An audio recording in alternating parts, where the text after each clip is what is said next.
Hola, muy buenas tardes. Bienvenidos a una nueva emisión más de este ciclo de conferencias del Laboratorio Tobolsillo. El día de hoy tenemos el gusto de tener con nosotros a la doctora Alma Leticia Saucedo Yáñez. La doctora, es egresada de la licenciatura en Química de la Facultad de Química de la UNAM. Realizó sus estudios de doctorado en Ciencias en el Instituto de Química de la UNAM y es miembro del Sistema Nacional de Investigadores desde 2016.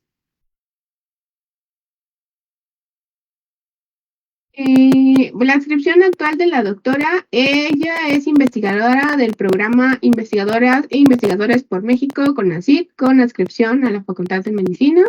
Bueno, actualmente su adscripción es al Laboratorio Nacional de Investigación y Servicio Agroalimentario y Forestal de la Universidad Autónoma de Chapingo. Las líneas de investigación que la doctora Alma tiene a su cargo son el desarrollo de métodos analíticos basados en RMN, infrarrojo, UV visible y fluorescencia, junto con análisis multivariado para productos naturales y productos agroalimentarios, resonancia magnética nuclear aplicada al estudio estructural de materiales, compuestos sintéticos, productos naturales y análisis metabolómico. La producción científica de la doctora Alma actualmente cuenta con más de 20 publicaciones, tanto de artículos de investigación como de divulgación en revistas internacionales y nacionales, sumando un total de 250 citas. En cuanto a su formación de recursos humanos, es directora y codirectora de diversas tesis de licenciatura, maestría, doctorado y de especialidad. También es profesora de asignaturas en la Universidad Politécnica, en la Universidad Autónoma de San Luis, ha sido profesora invitada en la Facultad de Medicina y en la Universidad Autónoma de Chapingo. El día de hoy la doctora nos va a presentar una conferencia titulada Análisis por FTNIR como alternativa para evaluar las características nutricionales del maíz expuesto a distintos herbicidas. Bueno, doctora, le agradecemos de antemano pues haber aceptado la invitación a nuestro ciclo de conferencias y pues le cedemos los micrófonos. Muchas gracias, Nisa, por tu amable presentación y antes que nada quiero externar mi agradecimiento a los organizadores de estos seminarios, al doctor Alan Carrasco Carballo y al organizador que son Alberto, Mónica y tú. Muchísimas gracias. Estoy gratamente sorprendida de que sea una comunidad tan extensa la que se conecte a estos seminarios virtuales y pues agradezco mucho la invitación. Y por supuesto, dada la situación que se presentó recientemente del sensible fallecimiento del doctor Jesús Sandoval, pues quiero hacer referencia, hacer eco de la esquela presentada por la Sociedad Mexicana de Resonancia Magnética Nuclear, pues con motivo del sensible fallecimiento del doctor Jesús Sandoval, padre académico de muchos de ustedes. Fue un destacado científico que contribuyó de manera notable al estudio de la química de esteroides. Entonces, pues me sumo a las condolencias para familia cercana y para la comunidad académica que la formada. Cambiando ya al contenido de esta presentación, pues como bien referiste en el título, Nisa, esta presentación está orientada a platicar sobre el análisis de un método espectroscópico basado en infrarrojo cercano como una estrategia de análisis para la caracterización nutricional de alimentos, en particular del maíz. Entonces, la temática de esta sesión estará dirigida precisamente a hablar un poquito qué es el análisis proximal o bromatológico y cómo es que la espectroscopía de infrarrojo cercano puede ser una alternativa para llevarlo a cabo, así como también la importancia de realizar este tipo de análisis en materiales agroalimentarios como es el maíz. Y por último, les presentaré algunos resultados de la investigación que hemos estado llevando a cabo respecto a la evaluación de las características nutricionales del maíz que ha sido expuesto a distintos herbicidas. Confirman si se me escucha bien, ¿verdad? Sí, doctora, se escucha Muchas bien. gracias. Bueno, respecto al análisis proximal, pues este es un procedimiento analítico esencial para llevar a cabo la descripción nutricional de los alimentos.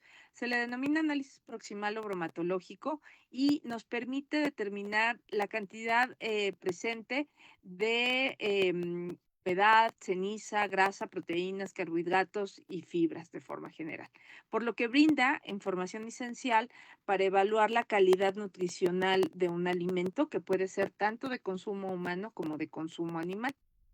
El análisis proximal tradicional está basado en un método que se llama método de Winder, que es que implica una preparación cuidadosa y un tratamiento de distintas etapas con la muestra. Por ejemplo, la humedad se determina mediante un proceso de diferencia de pesada de la muestra, digamos, integral y luego después de haber sido sometida a un proceso de secado en una estufa.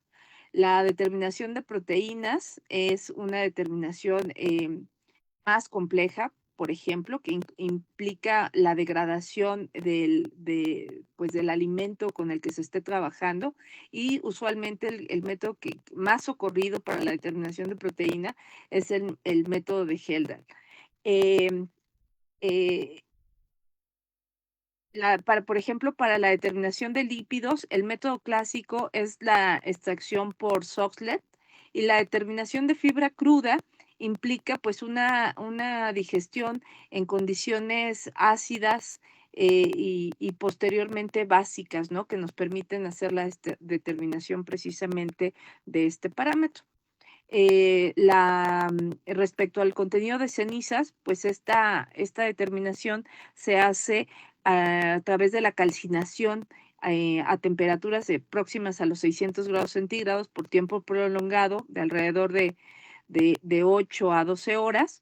Y pues es un método que también requiere, ¿no?, tener material controlado mantenido a peso seco, para poder llevar a cabo determinaciones precisas, porque los contenidos de ceniza suelen ser bajos. Entonces, ¿qué es lo que se determina finalmente en las cenizas? Pues el residuo que queda después de la calcinación. Entonces, finalmente, el contenido de carbohidratos, a lo que se le denomina también extracto libre de nitrógeno, pues se determina como la diferencia de em, de las contribuciones de cada uno de los parámetros que les mencioné: humedad, proteína, lípidos, y fibras y ceniza, con respecto a un valor del 100%. Entonces, digamos que el contenido de carbohidratos se determina por diferencia. Pero salvo ese parámetro, como pueden ver, la determinación química del análisis proximal es un procedimiento de laboratorio que es demandante de tiempo y demandante de reactivos. Y si pensamos que el análisis proximal es un procedimiento analítico que tiene que cumplir con criterios de repetibilidad repetibilidad y reproducibilidad, pues entonces tendremos que ser muy cuidadosos para llevar a cabo estas determinaciones que, en general, en mi experiencia, un análisis proximal realizado de principio a fin, pues es un procedimiento que se lleva a cabo entre 1 y 2 semanas, ¿no?, para un mismo tipo de muestras. Entonces, como les decía, pues es altamente demandante de materiales y reactivos químicos. Entonces, existen alternativas para llevar a cabo este tipo de análisis y una de ellas es la espectroscopía infrarroja en el dominio del infrarrojo cercano. La espectroscopía infrarroja, ustedes los que hayan pues agarrado un control remoto alguna vez en su vida para encender la televisión, pues es precisamente es la espectroscopía infrarroja, es la radiación que pues está en esta región del espectro electromagnético conocida como infrarrojo y pues entre otros usos mundanos y de la vida diaria, pues está precisamente en el uso, ¿no?, del control remoto para encender la televisión. También, por ejemplo, otro uso, pues son los sensores térmicos, y ahora con el COVID, Estoy segura que muchos de los termómetros que nos colocaban en la frente estaban basados en tecnología de espectroscopía infrarroja para hacer una determinación rápida de nuestra temperatura corporal. Entonces, la espectroscopía infrarroja tiene muchos usos y en el caso de la química, la espectroscopía de infrarrojo cercano, cuya región en el espectro se ubica precisamente cercano a la región del visible, por eso se le llama así, pues tiene una ventana espectral que va desde los 3.600 hasta los 12.500 centímetros a la -1. Esto en nanómetros, es decir, que son longitudes de onda que van desde 800 hasta 2.500 nanómetros. Y la espectroscopía infrarroja nos da información precisamente de vibraciones moleculares y combinaciones de estas vibraciones que están relacionadas con la estructura química y con la composición química del material que estemos analizando. En el caso de alimentos, básicamente lo que vamos a ver en esta región del espectro son las vibraciones asociadas a la presencia de enlaces carbono-hidrógeno, oxígeno-hidrógeno y nitrógeno-hidrógeno. Entonces, pues todas estas vibraciones moleculares, pues van a generar vibraciones moleculares generadas por movimientos de estiramiento y torsión y varios más, pues van a estar asociadas precisamente a la presencia de las distintas moléculas que tengamos en un material determinado. Entonces, si pensamos que las moléculas las podemos representar en un modelo de pesos y resortes o de masas y resortes, pues entonces, donde los átomos constituyen se quedan representados con estas esferas verdes que representan a un peso y los enlaces entre estos átomos representan el resorte, pues entonces lo que hace la radiación infrarroja es proporcionar suficiente energía a las moléculas para hacer que vibren estos enlaces, ¿no? Y las uniones de los átomos en una molécula se comporten como un sistema de masas y resortes. Existen, como les decía, diferentes tipos de estiramiento, de diferentes tipos de vibraciones de deformación. Estas son las más, pues las más típicas. Vibraciones simétricas, antisimétricas, de tijera, de balanceo, tipo mecedora y vaivén, con las representaciones que se observan en el video.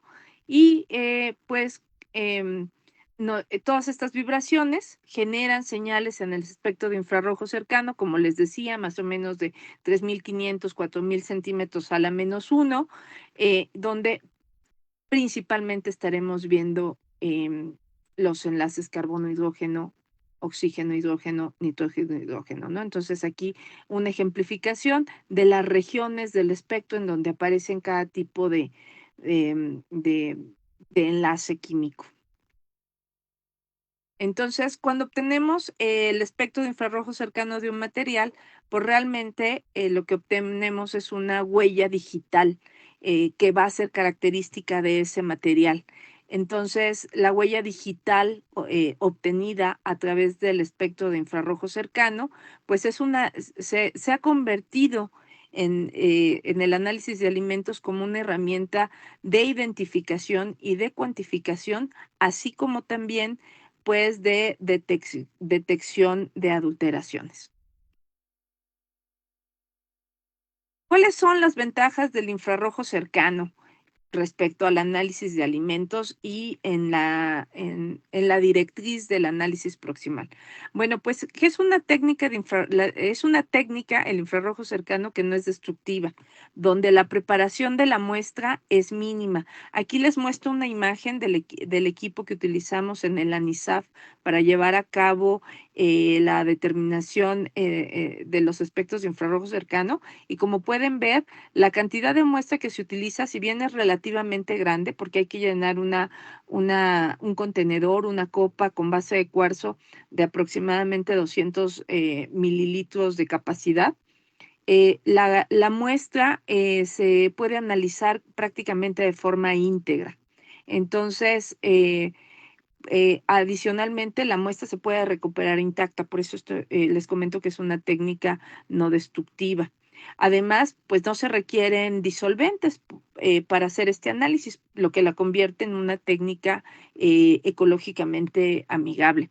Y debido al tipo de contenedores que se utilizan, pues es factible llevar a cabo análisis de muestras heterogéneas, es decir, que podrían estar formando fases o sedimentos o precipitados. Además, una de las grandes ventajas de la espectroscopía infrarroja es que es una técnica intrínsecamente cuantitativa, ¿no? La intensidad de las bandas en el espectro está relacionada con la concentración. Entonces, pues esto nos permite pues hacer cuantificaciones. Entonces, a partir de los datos de infrarrojo cercano, podemos construir modelos estadísticos de predicción de la composición proximal, obviamente construyendo curvas de calibraciones a través de muestras cuya composición se conoce. Evidentemente, pues no todo es bondad con el infrarrojo cercano. También presenta algunas desventajas. Entre ellas es que la adquisición de los espectros se hace con el método de reflectancia difusa. Entonces, esta técnica de colecta de los espectros va a hacer que la obtención del espectro sea muy sensible al tamaño de la partícula y a la forma de la, pues sí, de la muestra. Entonces, lo idóneo, pues, es tener las muestras finamente molidas para poderlas analizar, o bien tamizarlas para minimizar digamos, las alteraciones en el espectro debidas a distintos tamaños de partícula. Y pues quizá una desventaja podría ser que se necesitan grandes cantidades de muestras. Sin embargo, este aditamento de la copa puede ser reemplazado por una celda mucho más pequeña de unos cuantos mililitros, y podemos colocar perfectamente el material en una menor cantidad, o bien si se trata de un material líquido, por ejemplo, si estamos analizando aceites o leches, pues podemos utilizar viales de capacidad incluso de hasta 800 microlitros, que nos permiten reducir mucho el volumen de muestra que se necesita. Sin embargo, pues esto puede ser una limitante. Otra limitante es que las bandas en el infrarrojo cercano son muy anchas. Entonces, no es posible hacer una identificación puntual de bandas como si la hacemos en el infrarrojo medio. Las personas que han estudiado química orgánica seguramente han utilizado el infrarrojo medio como una prueba rápida de verificación de la identidad molecular de una sustancia. ¿Por qué? Porque las bandas son muy finas y están muy bien definidas y podemos fácilmente identificar grupos funcionales. En el infrarrojo cercano esto no es así. Aquí les muestro algunos ejemplos de espectros, por ejemplo, de queso, de trigo, de yema de huevo, y como ven, perdón, de clara, no de yema, de clara, de huevo, y como pueden ver, pues los espectros tienen una traza bastante gruesa, ¿no? Líneas bastante anchas que solamente por la región, pues podemos asociarlas a ciertos tipos de enlaces químicos, pero no podemos decir que se trata de la presencia, por ejemplo, de un grupo carbonilo, como se ocurre en el infrarrojo medio. Entonces, ¿por qué es importante, pues, hacer el análisis proximal? Ahora sí nos enfocamos precisamente a maíz. Bueno, pues el análisis proximal de maíz nos permite tener una descripción de la calidad nutricional de este cereal, que es la base de la alimentación en nuestro país, y pues entre otras características importantes que tiene el maíz es que es un cereal que presenta altos niveles de lípidos y carbohidratos. Entonces es importante pues sí tener una buena, una descripción química por los usos que se le pueden dar. Además, el contenido de humedad es muy importante determinarlo, porque este parámetro va a asegurar la adecuada conservación del grano y evitar su deterioro, porque niveles altos de humedad podrían favorecer eh, que se vea afectado por hongos o también por algunos insectos. Entonces, pues es importante realizar el análisis proximal de maíz, entre muchas otras cosas, porque también en México eh, el maíz, pues es un producto endémico, es un producto regional. Los maíces nativos, ahora que está tan de moda hablar de maíces transgénicos, digamos, la presión que están ejerciendo los tratados comerciales internacionales en nuestro país, principalmente por parte de Estados Unidos, de aceptar la introducción de maíces transgénicos en México, y por otra parte, pues la necesidad que tenemos en nuestro país de conservar los maíces nativos que son característicos de nuestra región y que son, pues, en muchos casos, pues, productos únicos, ¿no? Entonces, bueno, en nuestro país, diversos grupos de investigación se han enfocado al estudio de la composición proximal del maíz blanco nativo e híbrido. Y, por ejemplo, aquí les muestro los resultados de una investigación bibliográfica que hemos estado realizando, en donde vemos cómo se han reportado para distintas razas de maíz. Es importante mencionar aquí que en México se conocen, o se han descrito 64 razas, 59 de ellas nativas, es decir, originarias de nuestro país, y 5 de ellas introducidas. Entonces, pues es una responsabilidad como un centro de origen del maíz, pues tener la caracterización química de este importantísimo cereal.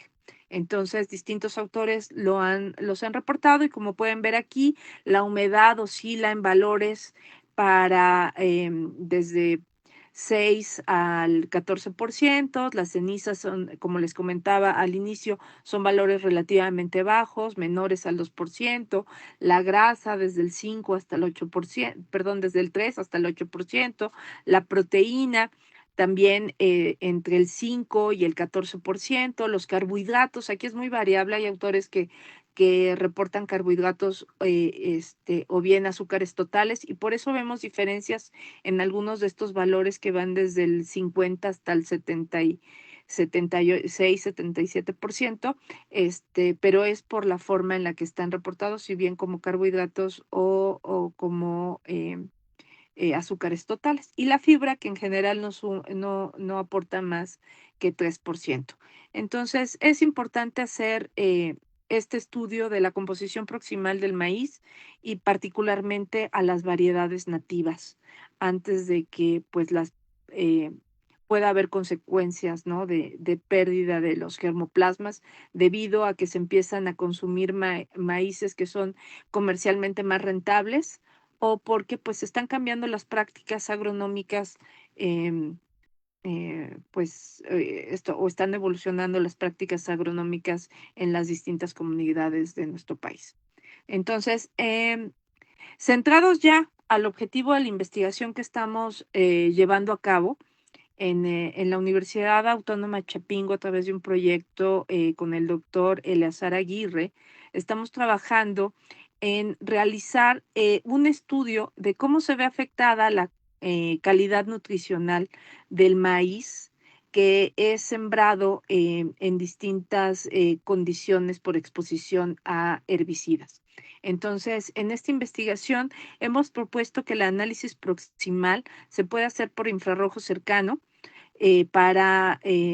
para precisamente evaluar las diferencias, si existen diferencias en la composición proximal asociadas a la interacción de los herbicidas que se aplican al inicio, antes de la siembra, ¿no? Como agentes precisamente que favorecen quitar las malezas, quitar las hierbas del campo de cultivo, para que después el cultivo de interés pues pueda crecer, ¿no? Pueda sembrarse la semilla y luego eventualmente el cultivo crecer y desarrollarse apropiadamente. Aquí en este contexto es muy importante platicarles que, pues, y seguramente lo han escuchado porque es un tema que ha estado recurrentemente en las noticias, es el uso de glifosato como un agente herbicida, porque efectivamente es una sustancia que favorece este trabajo de eliminación de malezas antes de la siembra. Un problema ha estado asociado a que se utiliza de forma indiscriminada. Entonces, esto ha afectado al suelo agrícola y también a los ecosistemas, porque el uso, digamos, abundante, pues causa un deterioro finalmente en el ecosistema. Es un herbicida de amplio espectro. Entonces, nosotros decidimos enfocar nuestra investigación a estudiar qué es lo que está pasando a nivel de la composición proximal en el maíz que es expuesto a distintos herbicidas en condición de presiembra. Entonces, para llevar a cabo este estudio, diseñamos un procedimiento experimental que consiste en evaluar 3 herbicidas distintos, un herbicida orgánico, que es el que denomino H1, y dos herbicidas fosforados. Uno de ellos, pues, es el glifosato, y lo estamos comparando contra un maíz que fue sembrado y cultivado en ausencia de herbicidas. Entonces, aquí les muestro algunas etapas del desarrollo de estos cultivos. El objetivo era llegar pues hasta la obtención de los elotes, porque precisamente la evaluación de la composición nutricional evaluada a través del perfil proximal, pues iba a ser precisamente a los granos del elote. Entonces, el material vegetal que utilizamos, pues fueron precisamente estos elotes que se cosecharon de los cultivos expuestos a los distintos herbicidas. Aquí les muestro algunas fotos que ejemplifican el procedimiento que obtuvimos. Cómo hicimos el análisis de infrarrojo cercano en el equipo, pues teníamos los maíces, luego desgranamos, los granos los molimos finamente y luego esos granos los analizamos en el equipo de infrarrojo cercano, colocando esta harina finamente molida en la copa para hacer la medición y obtuvimos los espectros característicos del maíz.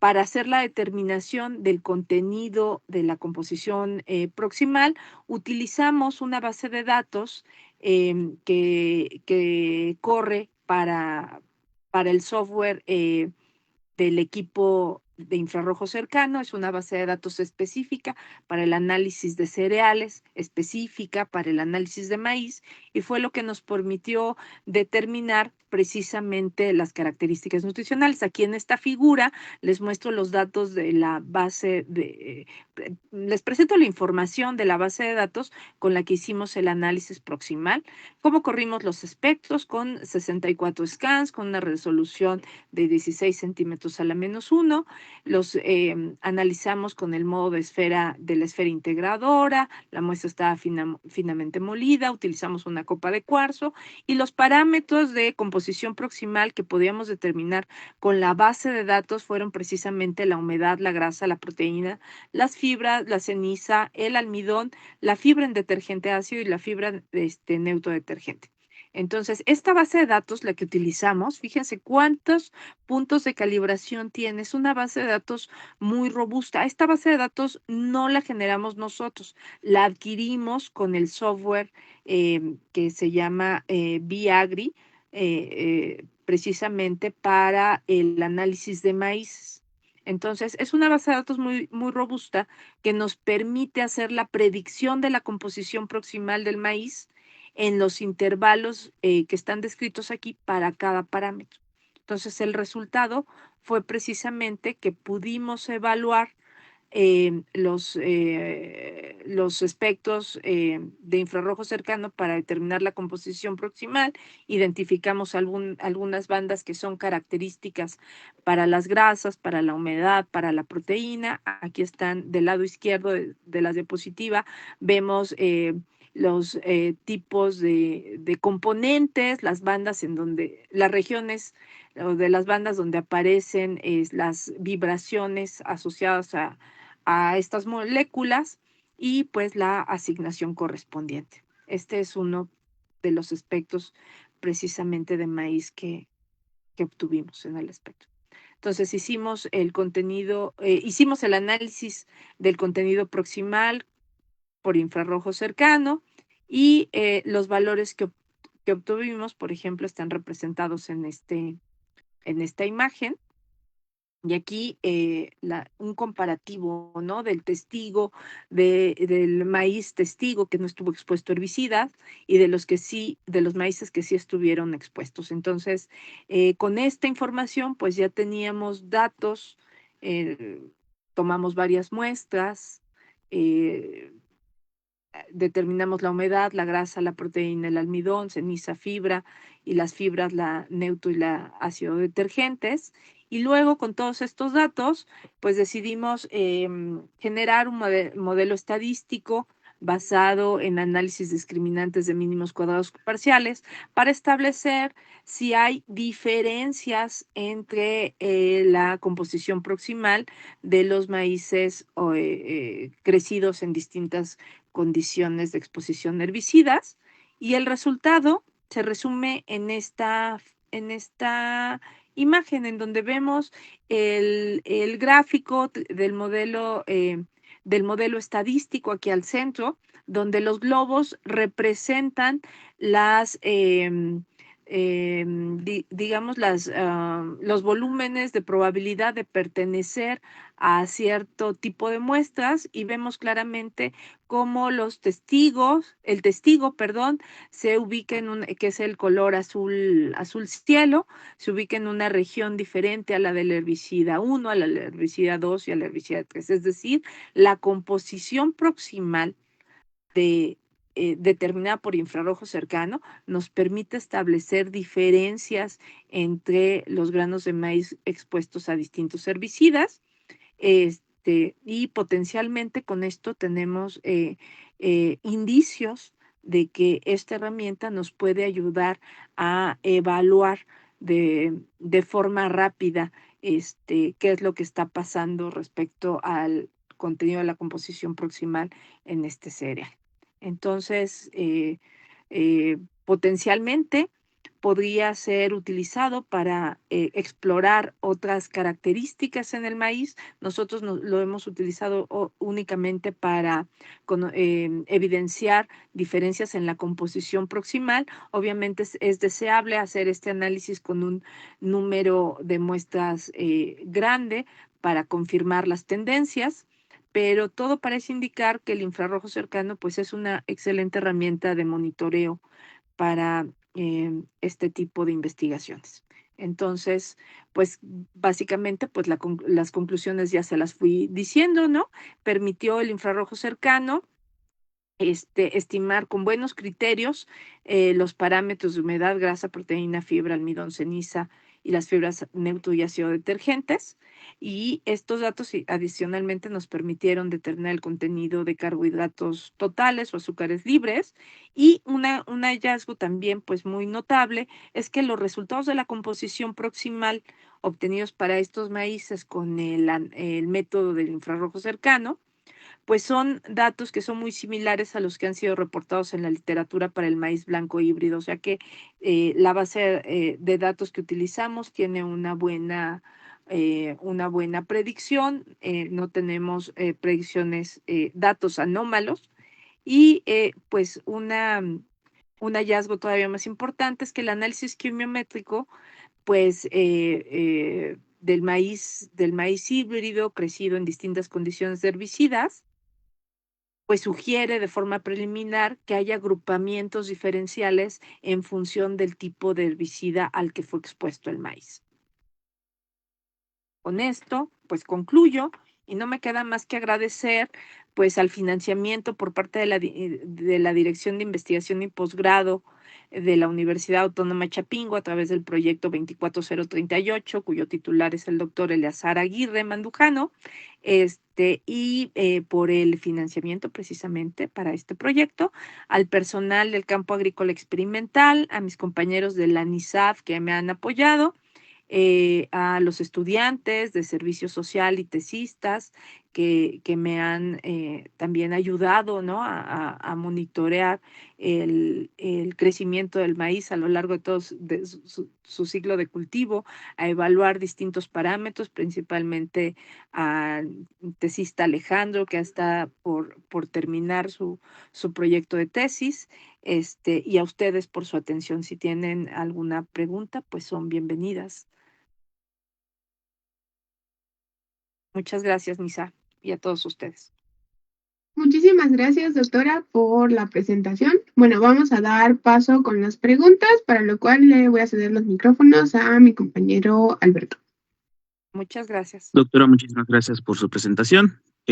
Con respecto, pues obviamente a todas las plataformas que nos están viendo, hay muchísimas preguntas, entonces pues vamos a mencionar algunas que son las más relevantes, igual para intentar llegar a todo nuestro público. Entonces voy a comenzar con la primera pregunta y dice, ¿cuál es el límite de detección del infrarrojo cercano? Sobre todo para herbicidas o sustancias dañinas que estén en muy baja concentración y que puedan hacer daño a las personas que los consumen, a los alimentos.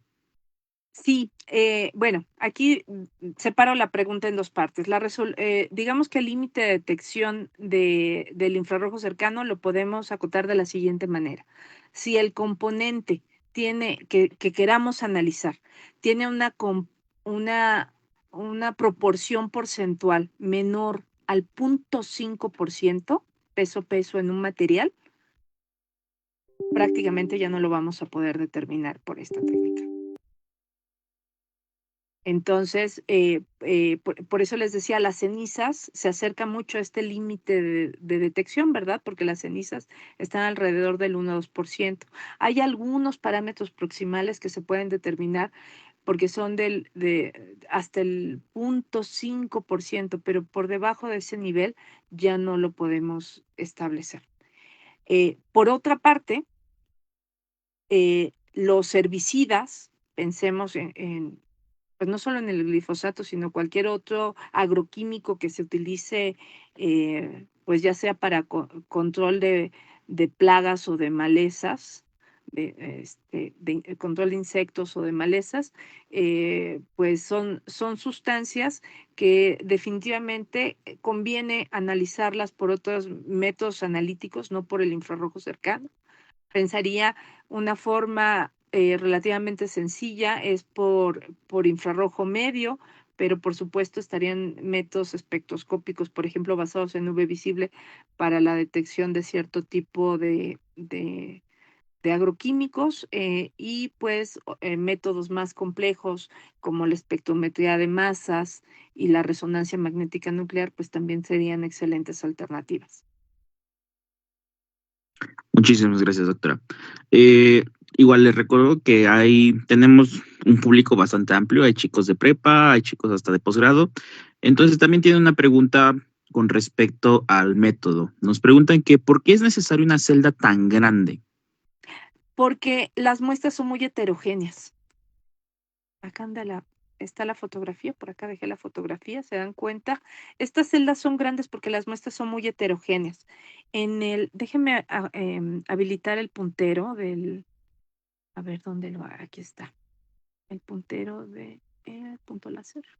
Ya se ve, ¿verdad? El puntero Sí, doctora. Aquí está la muestra, ¿verdad? La base de esta celda es un cristal de cuarzo. Y la ventana donde se va a transmitir la radiación infrarroja, cuando la muestra se coloca en este espacio, es justo este orificio que se ve aquí. Esta ventana se abre, deja pasar el haz de infrarrojo y la muestra que está colocada aquí empieza a rotar, de tal suerte que obtienes de forma acumulada entre 32 a 128 espectros de infrarrojo cercano que se sobreponen para minimizar más bien para maximizar la relación señal-ruido. Y el punto aquí es que al tener muestras heterogéneas como esta y rotar la celda durante la medición, vas teniendo lecturas representativas de este material. Por eso es conveniente utilizar este tipo de celdas. De hecho, para ciertos tipos de muestras, como los forrajes, lo más recomendable es que el portaceldas sea una especie de disco giratorio de alrededor de 30 centímetros de diámetro. Excelente, muy bien, muchísimas gracias, doctora. Igual, si tienen alguna duda los chicos, le demos en este caso habilitado también las respuestas para una contrapregunta. La siguiente pregunta va con respecto al tratamiento de la muestra. Nos preguntan cuál es el tamaño mínimo de la partícula del alimento molido para obtener mejores resultados, si se hace un tamizaje o cuál es el procedimiento estándar en general. Fíjate que hemos estado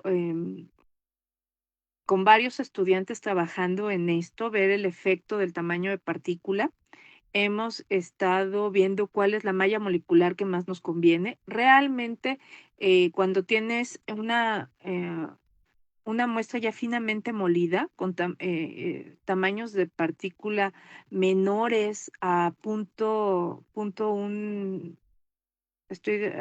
menores de 0.5 milímetros, las lecturas son muy homogéneas. Aquí en esta imagen les muestro algunos forrajes maiceros que se obtuvieron con distintos grados de molienda. Si los ven aquí, pues claramente se ve. Y por ejemplo, estos que ya tienen una apariencia más fina, de cualquier manera, tuvieron que ser pasados por distintas etapas de molienda porque el tamaño de partícula era muy grande. Entonces, sí hay que hacer yo creo que sí es recomendable hacer un tamizado y estamos evaluando qué tamaño de malla es la que nos conviene para realizar estos análisis. Muchas gracias, doctora.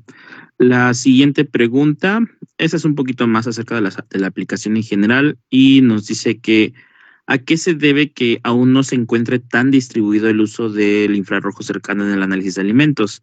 ¿Es prohibitivo el precio del equipo inicial? Por ahí va, ¿no? O sea, estos equipos que son sustitutos, pues tienen la desventaja que son equipos costosos, ¿verdad? Y primero el equipo per se, y luego las bases de datos o paquetes de calibración que te permiten hacer el análisis. Comercialmente, pues hay bases de datos para distintos tipos de muestras agroalimentarias.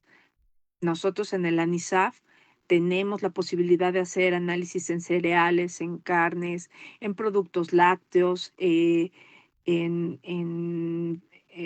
pan procesado, es decir, vinos. Tenemos una diversidad amplia, pero, por ejemplo, si me dices, bueno, podemos hacer el análisis proximal de una lechuga, pues te diré lamentablemente no, porque no tenemos una base de datos para lechuga. Entonces, también creo que esa es una de las limitaciones más importantes, ¿no? Necesitas generar bases de datos específicas o adquirirlas. Para generarlas, necesitas tener los datos del análisis proximal por los métodos clásicos. Entonces, yo creo que se puede volver una excelente alternativa en la medida de que vayamos generando bibliotecas o bases de datos o paquetes de calibración para los distintos tipos de alimentos. Y cada una de ellas, por ejemplo, pues puede ser trabajo de investigación de una tesis, ¿verdad? Sí, por supuesto, siempre resultan como alternativas o propuestas para la investigación. Sí, ya Exactamente. aquellos que estén interesados. De hecho, también yo creo que responde a esto otra pregunta que se hacen los asistentes, que si existe algún alimento en el que el análisis por infrarrojo no sea útil. Fíjense que en general podría decir que el infrarrojo cercano pues es una fotografía del alimento en cuestión. Entonces, podemos a lo mejor no tener los datos de la composición proximal, pero sí lo podemos, solamente la traza del espectro, la imagen del espectro, pues sí, la traza, se puede utilizar como huella dactilar. Entonces, si nosotros tenemos, por ejemplo, un material, y ahorita he estado trabajando con estudiantes del posgrado en agroindustrias a través de una colaboración con el doctor Anastasio Espejel, con destilados de agave. Entonces, podemos tener el espectro de los destilados de agave, y aunque no conocemos la composición proximal, lo podemos utilizar al infrarrojo cercano como una herramienta de monitoreo. Entonces, está muy bien documentado en la literatura que puedes hacer estudios de control de calidad a partir del infrarrojo cercano, control de calidad de alimentos, y puede ayudarte a identificar adulteraciones. Eso está Excelente, muy, muy bien documentado. excelente, doctora. Entonces, la aplicación es mucho más amplia. Muy interesante, yo creo que igual también para los chicos, sobre todo aquellos que están viendo ese tipo de orientaciones hacia la industria y a la industria alimentaria. De hecho, también hay unas preguntas muy o dirigidas hacia el tema en que si podría utilizarse esos análisis para la optimización de procesos de producción. Por supuesto, definitivamente. Son análisis muy rápidos, a eso no le puse tanto énfasis, pero un espectro de infrarrojo se puede obtener en menos de 5 minutos, ¿no? Realmente muy rápido. Entonces, ya incluyendo la colocación de la muestra en la celda, ¿no? Es realmente muy rápido. Y como ven, pues como la muestra está contenida en la celda, pues realmente el equipo no se ensucia. Entonces tiene muchas ventajas. Es muy rápido, puedes procesar una gran cantidad de muestras, lo que lo hace idóneo para los trabajos de control de calidad, por ejemplo, en la industria alimentaria. Muchísimas gracias, doctora. Ya se está acercando el tiempo de ir cerrando la participación, pero escogeré algunas preguntas igual variadas ya para terminar. La siguiente pregunta hace alusión precisamente a los maíces nativos. Sabemos que acá en México tenemos una gran variedad de maíces y nos preguntan que si es posible que este tipo de análisis pueda permitir la identificación de los diferentes maíces acá en México, por ejemplo.